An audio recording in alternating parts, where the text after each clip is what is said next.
പൊറാട്ട് നാടക കലാകാരൻ കുമാരംപുത്തൂർ മണിയുടെയും നാടൻപാട്ട് കലാസംഘത്തിന്റെയും നേതൃത്വത്തിൽ ദുരിതാശ്വാസ നിധിയിലേക്ക് സഹായം നൽകി.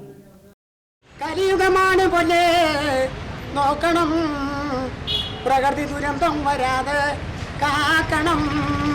കലിയുഗമാണ് പോലെ നോക്കണം, പ്രകൃതി ദുരന്തം വരാതെ കാക്കണം.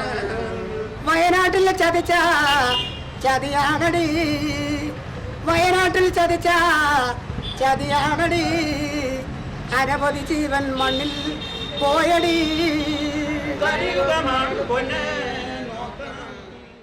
വയനാട്ടിലെ ഉരുൾപൊട്ടലിൽ തകർന്നവരെ സഹായിക്കാനാണ് മുഖ്യമന്ത്രിയുടെ ദുരിതാശ്വാസ നിധിയിലേക്ക് തുക കൈമാറിയത്. നെന്മാറ പാർക്കിൽ നടന്ന ചടങ്ങിൽ മണിയിൽ നിന്ന് കെ ബാബു എം.എൽ.എ തുക ഏറ്റുവാങ്ങി. പൂക്കാസ ജില്ലാ സെക്രട്ടറി ആർ ശാന്തകുമാരൻ, നാടൻപാട്ട് കലാകാരന്മാർ എന്നിവർ സംബന്ധിച്ചു. പാലക്കാടിൻ്റെ തനത് കലാരൂപമായ പൊറാട്ടുകളിയിൽ ആ കലാകാരന്മാർ സ്വരുക്കൂട്ടിയിട്ടുള്ള സമ്പത്ത് ഇന്ന് മുഖ്യമന്ത്രിയുടെ ദുരിതാശ്വാസ നിധിയിലേക്ക് ഇവിടെ ഈ തെരുവിൽ വെച്ച് കൈമാറുകയാണ്. ആ കലാകാരന്മാരുടെ ആ സന്മനസ്സിന് സംസ്ഥാന സർക്കാരിന് വേണ്ടി ഞാൻ നന്ദി പറയുന്നു.